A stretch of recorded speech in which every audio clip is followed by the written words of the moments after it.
কলকাতার এক পুরনো সরকারি হোস্টেল, যেখানে রাত 2টোর পর কেউ আর বাথরুমে যেতে সাহস পায় না।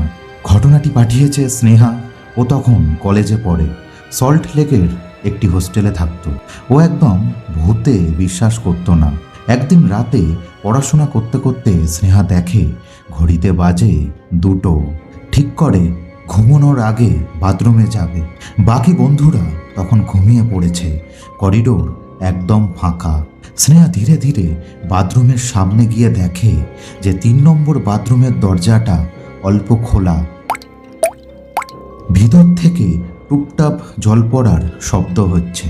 ও ভাবল কেউ হয়তো ভিতরে রয়েছে, কিন্তু দরজাটা ঠেলে ভিতরে ঢুকে দেখে ভিতরে কেউ নেই।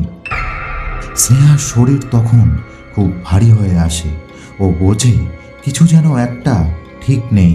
বেসিনের সামনে গিয়ে মুখে জল দেওয়ার জন্য যখনই সে আয়নার দিকে তাকায়, তার সারা শরীর ঠান্ডা হয়ে যায়।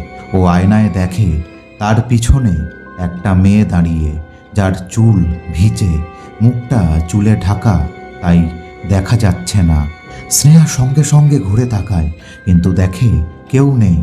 আবার আয়নায় তাকিয়ে দেখে ওটা ধীরে ধীরে তার দিকেই এগিয়ে আসছে।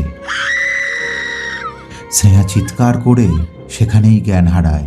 পরের দিন সে নিজেকে খুঁজে পায় বিছানায়। তাকে ঘিরে রয়েছে বন্ধুরা এবং সিনিয়ররা। তাদের জিজ্ঞেস করায় কেউ কিছুই বলে না। পরে একজন সিনিয়র দিদি স্নেহাকে বলে যে ওই 3 নম্বর বাথরুমে 2 বছর আগে একটি মেয়ে আত্মহত্যা করেছিল। তখন সময়টা ছিল ঠিক রাত 2টো। স্নেহাও যখন ওই 3 নম্বর বাথরুমে গিয়েছিল, তখনও সময়টা ছিল রাত 2টো।